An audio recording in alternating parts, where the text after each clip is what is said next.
All right, guys, welcome back to the Chip Shot Football Podcast here, and we're going to jump into the first part of our game picks for Week 16 coming up this weekend on Sunday. We went over the Saturday games a little bit in the last segment, but now we can look ahead to Sunday as we typically do, and we got 6 games in this segment, and we're going to finish it off in the next segment with the following 6, but here we're going to start off on the left-hand side looking at the Los Angeles Rams taking on the New York Jets. And the first thing that comes to my mind when I look at this game is just like a very tricky game, I think, for the Rams. Because obviously the Jets don't really have to play for too much other than just like wanting to end the year off well. But the Rams desperately need to, keep this winning streak alive because they got the same record as the Seahawks and they do have the tiebreaker over them. So they need to just keep winning, especially because the Seahawks are playing the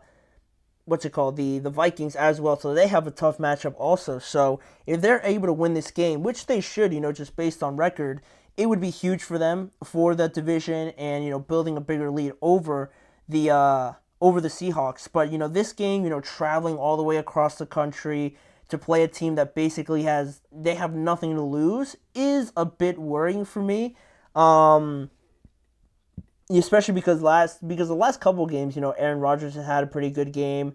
Devontae Adams just went stupid as well. So they got the guys, to create trouble. And again, they're not really playing for too much. So that's always a bit of a weird scenario to kind of maneuver. But picking a winner in this game, I'm gonna go with the Rams because their defense is young, and I think they are getting a little bit better as we go along. I really was reassured with the performance against the 49ers last week. So I think they could get after Aaron Rodgers. I believe they will get after him and make it a little bit tougher than obviously the Jaguars did last week. So I like their defense in this game. It's the last road game of the year for the Rams before they have 2 division games at home to close out the year. So if they could get this win, really the next 2 should be a bit easier in my opinion because you're home, and if you win this game and the Seahawks lose, then you really are in a good spot. So I'm going to go with the Rams here to win this game on the road.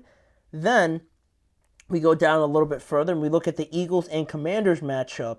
This could be a scenario where the Eagles wrap up the NFC East. If they win, they could wrap up that division and know that they're going to be a top 4 team, as if we really didn't know that already. They were always going to be a top 4 team, but if they could wrap up the division and obviously keep winning because they have the same record as the Lions, maybe the Lions slip up, and if they win, they could be the number 1 seed. And so that's really what the Eagles are playing for, and just winning this game would obviously crown them NFC East champions as well. So the Commanders are obviously going to try and prevent that, right? They need to keep their hopes alive for the division if they get a win. And if they get a win, the doors opened a little bit. The Eagles would have to lose out probably, but it's still something. The Commanders also don't want to be in a situation where, the Seahawks are kind of chomping at the bit right behind them in the playoffs. So you also need to win so you don't fall too close to the Seahawks, and then you're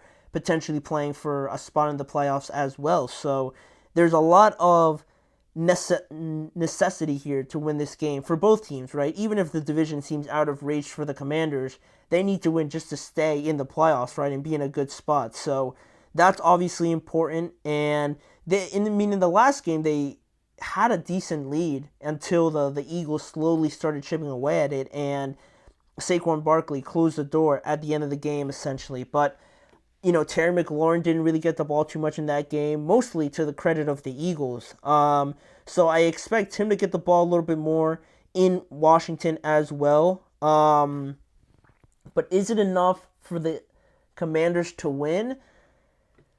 I would say no. I would say no because I didn't like how the Saints probably should have won that game against the Commanders, right? It came down to a 2-point conversion, but still, like, the Commanders kind of gave up that lead and made it too close for my liking. And the Eagles just came off of beating the Steelers, so I'm going to go with the Eagles. It's hard to be perfect, essentially, against them for a whole 60 minutes, so I'm going to go with the Eagles. Saquon also didn't have a great game last week, so I expect him to have a great game, and the Eagles will win, and they'll wrap up that division on Sunday. Then, talking about the NFC East a little bit, we got the Giants traveling to Atlanta. Michael Penix Jr.'s first start, and I don't think he could have picked a better opponent to start against than the Giants. And, I mean, there's not too much to say. I'm going to go with the Falcons. Despite the rookie quarterback starting and everything, with the quarterback situation with the Falcons that we're going to talk about a little bit later, the Giants are just weird team. Like, anything that's brought up about the Giants, it's almost always negative when you're talking about the planes flying over the stadium, the results, the general manager, the fan reaction to them, obviously, their performance on the field. Nothing's really coming out of there that's positive, so at least the Falcons got, Michael Penix, starting in there and got something going for themselves, obviously, trying to get back into the playoffs. So we're going to go with the Falcons. There's not really too much to say on that. Then we shift over to the other side and look at the Cardinals and Panthers game. Arizona's still fighting a little bit for that division, if that is hard to believe, because the Cardinals are only one game behind the Seahawks and the Rams. So they're not completely out of it, and they still got to play the Rams next week, I believe. So in a scenario where, let's say the Seahawks lose against the Vikings, if that happens and the Cardinals win this game, then they have the same record as the Seahawks. The Seahawks have beat them twice, so that does, kind of hang over their head, obviously, but they'd have the same record as them, right? And the Seahawks, still going to play the Rams one more time, and because of that, you also look at the Commanders, who have the last spot in the playoffs, but they could be in a scenario where I just picked them to lose, right? So that would make it even closer with you and the Commanders if the Cardinals win this game. And then you get your rematch against the Rams, and then that could give you the opportunity to also close the gap a little bit more with potentially the Seahawks losing, the Commanders losing, and then next week you play the Rams. It could be a pretty, not the most unlikely scenario for the Cardinals to make it really close here. And I'm picking them to win this game because the Panthers have kind of figured it out a little bit, but last week didn't go great against the Cowboys, and they've been close. They've definitely been better, but still, they just haven't found a way to put it all together to actually win the game. So the fact that the Cardinals have this matchup, it is a little bit tricky, but the fact that they have this matchup and it's on the road against a kind of struggling Panthers team, I'm going to go with the Cardinals. I have to believe that they have some bit of hope going into this game that they could win, and then everything else going in their favor could really open the door for them. So I'm going to go with the Cardinals to win this game. And then looking at the game below that, we have the Browns and the Cincinnati Bengals.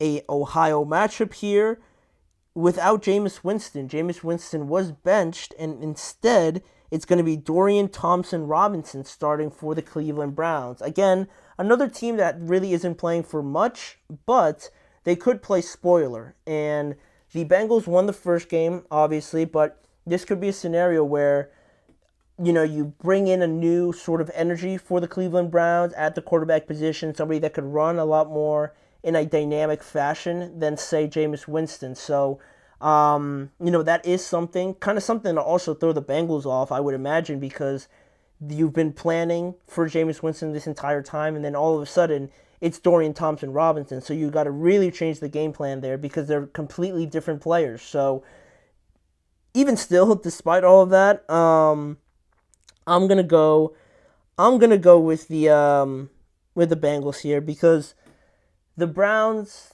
really disappointed me last week because of the fumbles and all the turnovers they had. I mean, the game was only 21-7, but it just feels like it's just so messy. It kind of disorganized in a way, and the offense can't really complement the defense, or the defense can't really complement the offense. So the way the Bengals are playing too, that offense is firing on all cylinders, and for the Browns offense to kind of match them in the first game with a new quarterback, I think that's a bit too much to ask. So I'm going to go with the Bengals in this game. And then lastly here, we got an AFC South matchup between two teams that are probably going to be picking in the top 5, top 7 in the NFL draft. And in this game also, it could be, and most likely is going to be Mason Rudolph starting instead of Will Levis because Will Levis has had a very tough time in Tennessee. So they're going to go over to Mason Rudolph in this game, and they're going to take on the Colts. And the Colts had a pretty rough day against the Broncos on offense last week with, with the struggles from Anthony Richardson, and on offense, their defense played pretty well. Their defense held the Broncos offense to, I think, like 193 yards total. Yeah, and they had 3 turnovers as well. They had 3 interceptions on Bo Nix, but their offense really couldn't get it going. Anthony Richardson didn't get his 10th completion or 100 yards until the fourth quarter, so there is a bit of a worry there. And this is one of the most, I don't like saying irrelevant, but there's really not much to play for here, and they're just kind of waiting for the season to end. But in terms of picking a winner, I'm going to go with the Colts because as, worrisome as Anthony Richardson kind of looked in the last game, and it all comes with, developing, obviously, right? But I thought their defense looked pretty well, and their defense was able to create turnovers, create a lot of confusion for the opposing team, so I think Indianapolis is just in a better spot, and they're not as bad as the Titans, in my opinion, simply. So I'm going to go with the Colts to win this game at home and improve their record a little bit, and I expect Anthony Richardson to play better, definitely, than he did in their last game. But this is only part one of our game picks. We have the second half coming up after this break, so don't go anywhere. We'll be right back with 6 more games that you're going to see on Sunday in the NFL.